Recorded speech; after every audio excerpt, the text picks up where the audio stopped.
Hey guys, so today is August 1st, 2026, and I'm back at the Titanic graveyard.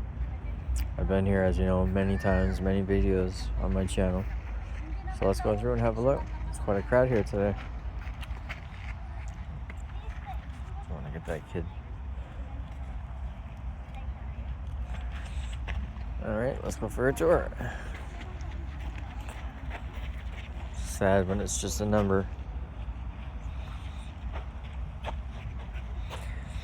I believe that this is Clint Smith, who, with Archibald Gracie, made a pact to stay together forever till the end.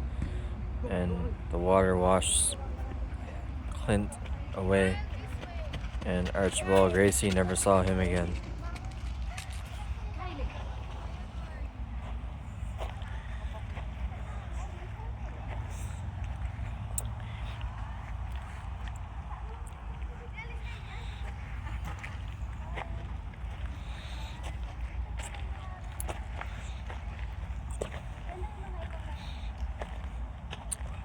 Just a number.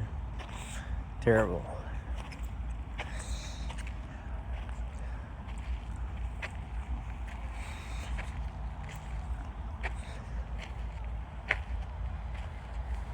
Let's see.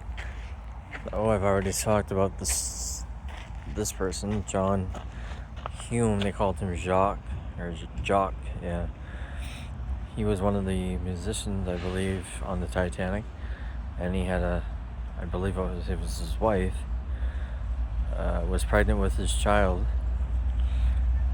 and since he went down with the ship after the child was born, his father wanted nothing to do with the child. He wanted nothing to do with Jock's girlfriend or / wife, and I'm not quite sure of her history after this, but they wanted nothing to do with this child, which, if it was his child, I don't know how they could be so inconsiderate and wrong in the way they believe what they want to believe, I guess. But he was one of the most famous musicians who played till the very end. A lot of courage. Let's continue our tour. Oh yes, the memorial to the unknown child, who turned out to be Sidney Leslie Goodwin. A lot of people over the years have thought that tombstone right there was the youngest child, because that family all died. A husband, a wife, and 4 kids. And they thought that the youngest, Coastal Leonard, age 2, was this monument's. They believed that this was that child. And then after a while of DNA profiling, they were able to get a sample to make to find out who the child was. And sure enough, it was Sidney Leslie Goodwin. And they did not want to remove this monument because they wanted it to stay here as a sign of all the children that perished on the Titanic. The class distinction was quite obvious. There's only one child who was lost in first class, and that was Lorraine Allison. She passed with her mother and her father looking for her brother. I believe his name was Trevor, younger baby. His nanny got off the ship with Trevor, and the Allisons were so distraught they did not want to leave without their son, and they didn't put Lorraine in a lifeboat, and they didn't get into a lifeboat, and those 3 died, the parents and Lorraine. So the only family child that died in first class was Lorraine Allison.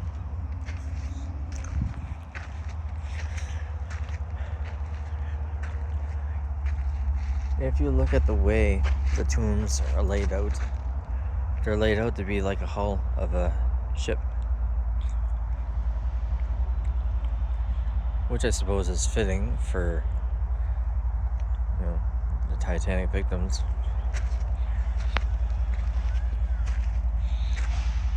lot of these names I've never even seen, having looked at the passenger lists over and over and over.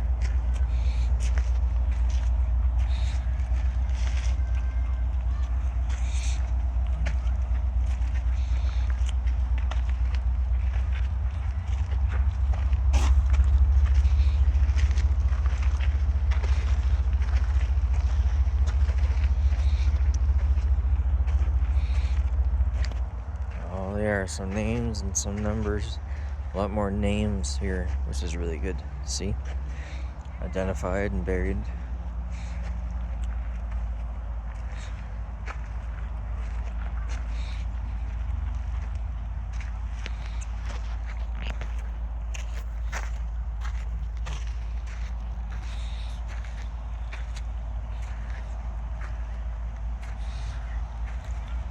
Tough to be just a number. Very sad.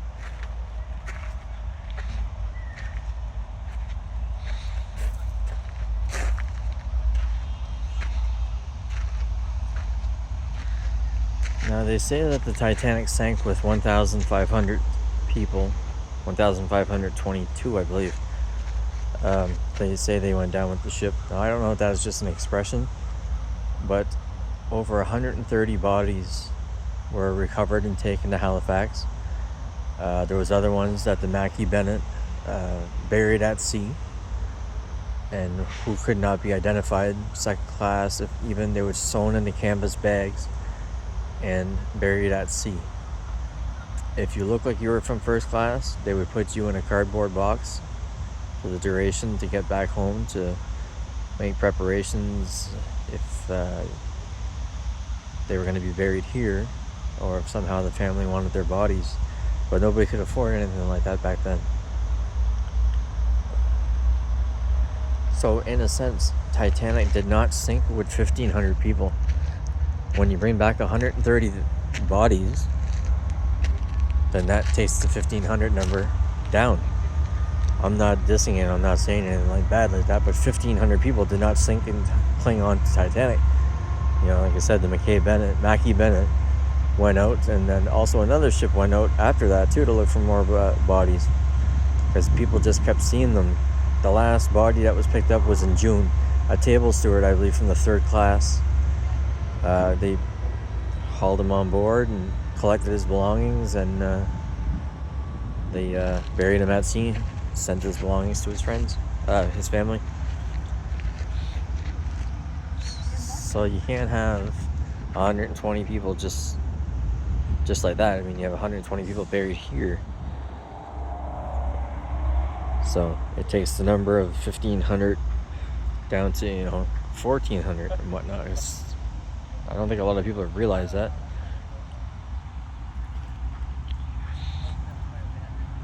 My little research, I guess, the Titanic stuff.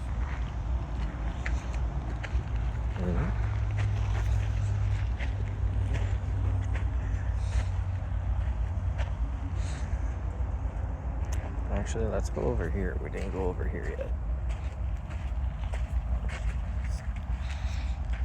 Through here.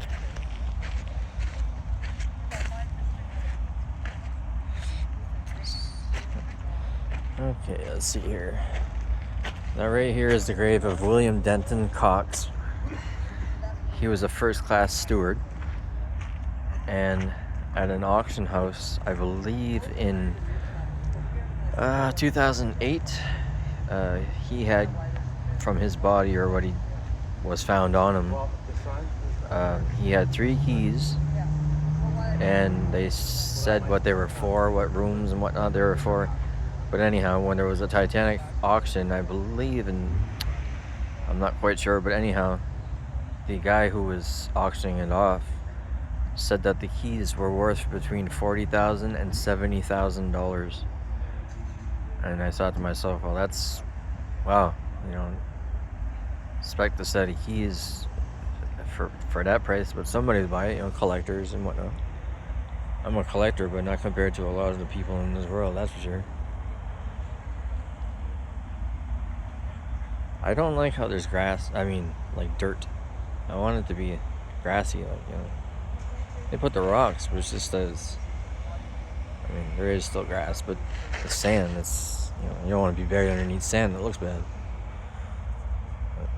I should say it looks bad. Yeah, I don't mean it like that. I'm not laughing or anything.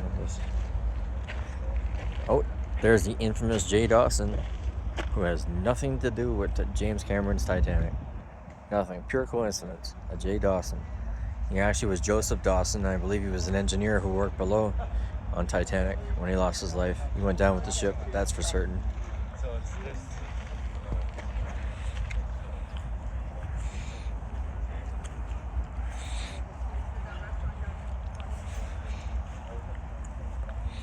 I believe that flower thing was there since the last time I was here.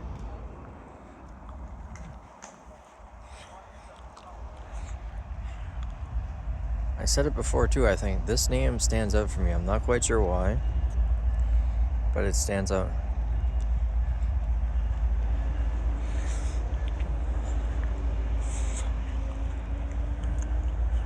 So this video is for all you people that would love to visit this place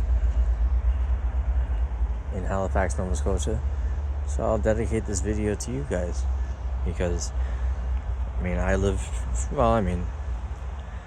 good hours drive to get here, but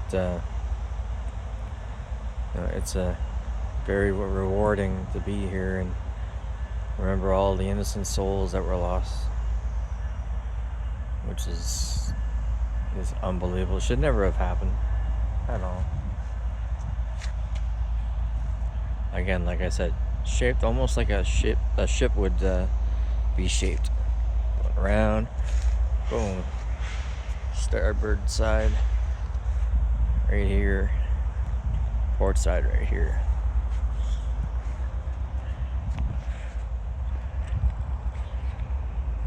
I'm trying to think if there's any more tales to tell. I guess there is 2 other cemeteries in Halifax with Titanic victims. Last time I visited one, I believe it had 12 graves, perhaps, maybe less. And then there was another one as well, and I tried to find it, but when my wife and I were looking for it, we couldn't find it. I really wanted to see Michel Navratil's headstone. He was the man who put his kids in the lifeboats, and nobody knew who they were. They became known as the orphans, children of the Titanic. Their father was traveling under a certain name of Hoffman. So he put his French boys, in a lifeboat, didn't tell anybody who they were. What he did was he picked his kids up from his ex-wife, and he took them on board the Titanic, and he was actually going to be living in the United States with his kids, and he figured that his ex-wife would never be able to find them, but sadly he died, and it took a while before the mother was able to recover her kids, because she seen their picture in a French newspaper or something like that. She found a picture of her kids, and when she found out when she realized that was her kids, she immediately came to the United States to claim her children and take them back to England, where they were from. I believe they were in England, or actually perhaps France, because they were French. So she was happy to have her boys back. The oldest at the time of the sinking was right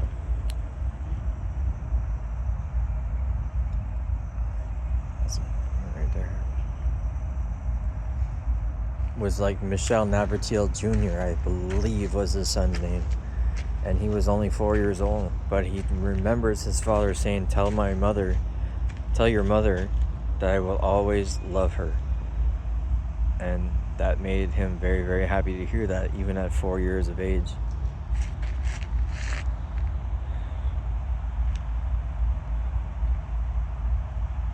He remembers everything so clearly. And I believe he died in 2001, perhaps. He lived a really long life. And there was a lot of people here earlier, but now they've all just left. I could spend hours here all day, just telling stories and what stuff means and whatnot. And it's getting to be pretty long. It's 15 and a half minutes. But it's a great place to be, it's history, like there's a tombstone somewhere. I think it's over here. Let me see if I can video that.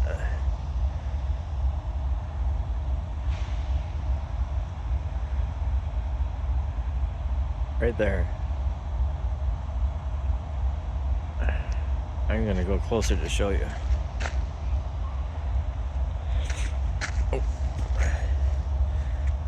To prove that this is history, really real history, is this right here, erected by Mr. J. Bruce Ismay to commemorate a long and faithful service.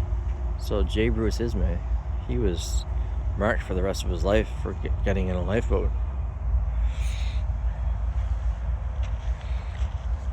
And he had no regrets.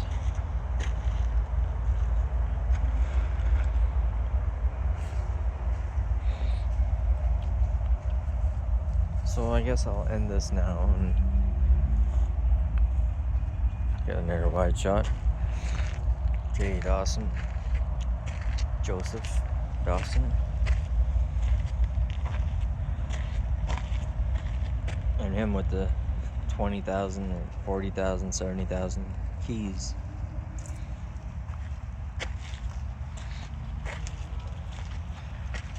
I actually should look that up. I should look up how much those set of keys were auctioned for. That was, like I said, quite a few years ago. Quite a lot of years ago. Anyhow, so thanks for watching. We'll see you in the next one. Rest in peace to all Titanic victims, survivors. So many connections.